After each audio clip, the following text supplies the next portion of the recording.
혹시 여러분은 어떤 선물을 받았을 때 가장 기뻤나요? 비싼 시계, 명품 가방, 아니면 처음 받아본 용돈? 오늘 들려드릴 이야기는 조금 다릅니다. 한 아버지가 아들에게 남긴 세상에서 가장 특별한 선물 이야기예요. 여러분도 아마 이 이야기를 듣고 나면 지금 당장 부모님께 전화를 걸고 싶어질 거예요. 김철수 씨, 67살, 평범한, 아니, 평범하다고 말하기엔 너무나 치열하게 살아온 분이었어요. 20살에 결혼해서 47년을 한결같이 가족만 바라보고 살았습니다. 젊을 때는 새벽 4시에 일어나 밭으로 나갔고 30대엔 공장에서 기계 소리와 함께 하루를 보냈어요. 40이 넘어서는 건설 현장에서 시멘트 가루를 뒤집어 쓰며 벽돌을 날랐죠. 손을 한번 보세요, 여러분. 우리 손엔 뭐가 있나요? 스마트폰 만지느라 생긴 자국? 키보드 치느라 굳은 살? 철수 씨의 손에는 평생의 흔적이 있었어요. 망치 자국, 낫 자국, 삽 자국, 그리고 겨울철 동상으로 갈라진 상처들. 그 손으로 세 아이를 키웠습니다. 큰아들이 대학 갈 때, 둘째가 결혼할 때, 막내가 취업할 때까지 한 번도 힘들다는 말을 하지 않았어요. 하지만 세월은 정말 잔인하죠. 60 넘어 몸이 말을 듣지 않기 시작했어요. 먼저는 허리였고 그 다음엔 무릎이었어요. 그래도 참았습니다. 아직 막내 결혼 자금이 부족했거든요. 그런데 어느 날 갑자기 쓰러졌어요. 아버지 깨셨어요? 큰아들 민수의 목소리였어요. 철수 씨가 눈을 뜬 곳은 하얀 병실이었습니다. 여기가 어디냐? 병원이에요. 공사장에서 쓰러지셔서 3일째예요. 3일. 3일 동안 일을 못했다는 게 첫 번째 걱정이었어요. 하루 일당이 8만 원인데 3일이면 24만 원. 막내 결혼 준비에 필요한 돈이었거든요. 의사 선생님이 들어왔어요. 검사 결과 나왔습니다. 췌장에 종양이 있네요. 그 순간 철수 씨의 머릿속이 하얘졌어요. 종양이라는 건 그게 뭘 의미하는지 정확히는 몰라도 좋지 않다는 건 알았거든요. 얼마나 걸릴까요? 최선을 다해 보겠습니다. 의사는 명확한 답을 주지 않았어요. 하지만 철수 씨는 알 수 있었습니다. 아들의 표정에서, 며느리가 우는 모습에서 이제 시간이 많지 않다는 걸. 그날 밤 혼자 남겨진 병실에서 철수 씨는 천장을 바라봤어요. 형광등이 깜빡깜빡하며 불안정하게 빛났습니다. 47년. 정말 열심히 살았는데 아이들한테 뭘 해줬나 싶었어요. 좋은 대학 보내준 것도 아니고 좋은 차 사준 것도 아니고 그냥 먹고 살게만 했던 것 같아서. 그때 문득 옆 침대에서 들려온 소리가 있었어요. 아빠, 이거 드세요. 엄마가 끓여서 보냈어요. 젊은 아들이 아버지에게 죽을 떠먹여주고 있었어요.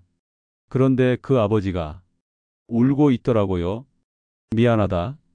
아빠가 너희들한테 해준 게 없어서. 철수 씨는 가슴이 덜컥 내려앉았어요. 똑같았거든요. 자신과. 그 다음 날부터 철수 씨는 조용히 준비하기 시작했어요. 뭘 준비했냐고요? 유언장? 아니요. 통장 정리? 그것도 아니에요. 철수 씨가 준비한 건 기억이었어요. 간병하던 큰아들이 잠깐 자리를 비운 사이 철수 씨는 침대 옆 서랍에서 작은 수첩 하나를 꺼냈어요. 오래된 수첩이었어요.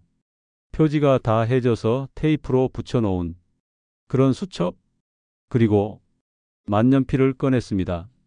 25살 때 처음 월급 받고 산 만년필이었어요.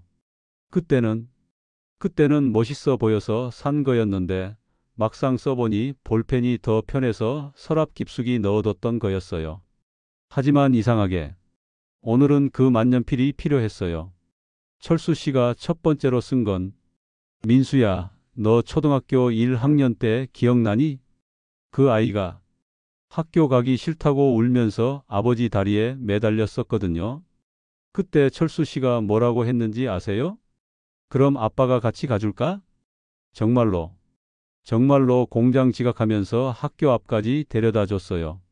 그날 일당에서 3만 원이 깎였지만 아들이 웃으면서 학교에 들어가는 걸 보니까 괜찮았어요. 현수야, 너 고등학교 2학년 때 둘째 현수는 사춘기가 심했어요. 아버지랑 말도 안 하고 집에 들어와도 방문 딱 닫고 나오지도 않고. 그런데 어느 날 현수가 열이 40도까지 올랐어요.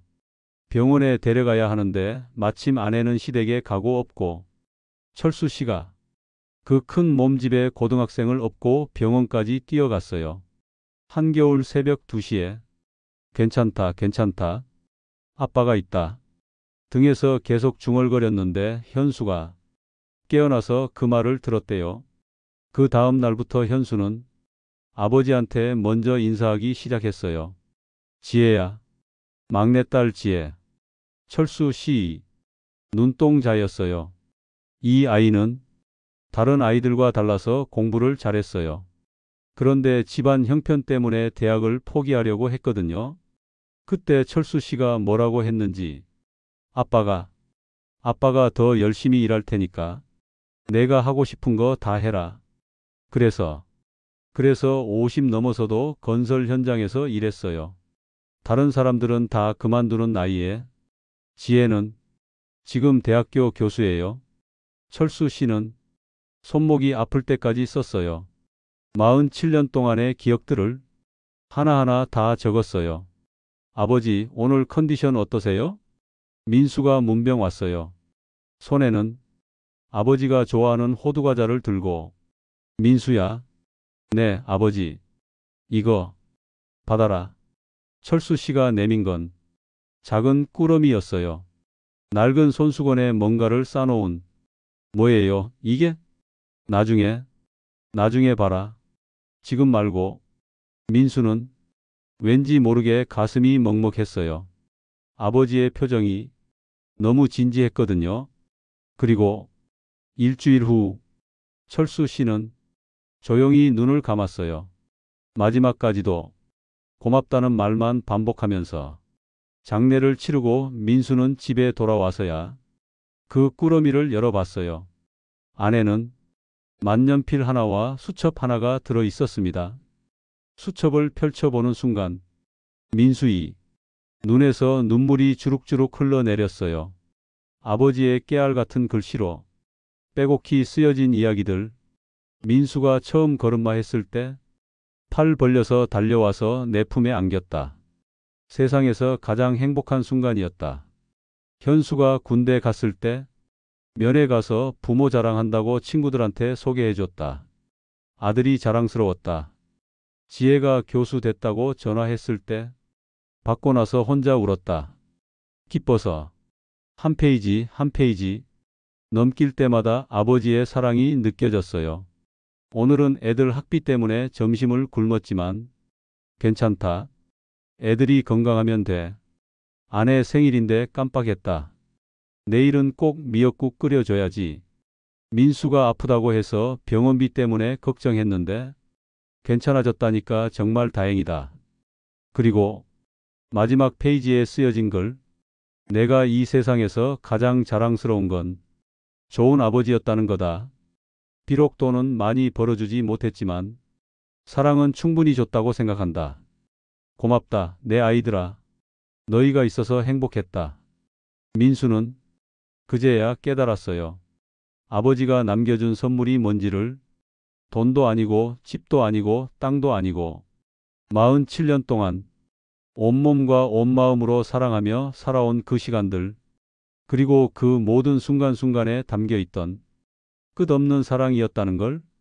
여러분, 지금 이 순간에도 어딘가에서는 부모님들이 우리를 위해 고민하고 계실 거예요.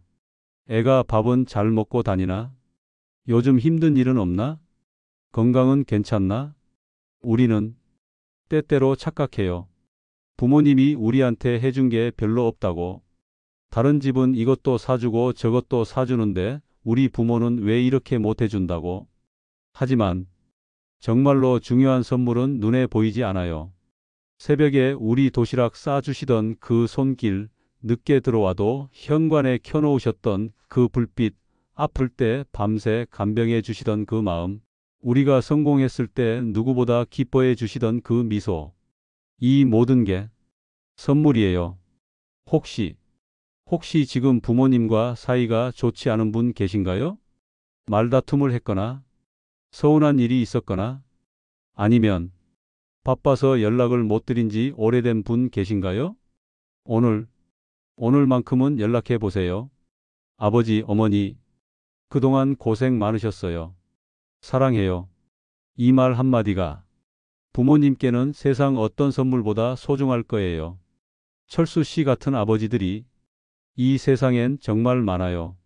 말로는 표현 못하지만 온몸으로 사랑을 보여주시는 분들, 그분들이 그 마음을 알아주세요. 그리고 기억해 주세요. 우리에게 주어진 가장 큰 선물은 바로 함께한 시간이라는 걸. 오늘 이야기 어떠셨나요? 혹시 부모님 생각이 나신다면 지금 당장 전화해 보세요. 내일이 아니라 지금 당장요. 그럼 오늘도 들어주셔서 고맙습니다. 여러분 모두 사랑 넘치는 하루 보내세요.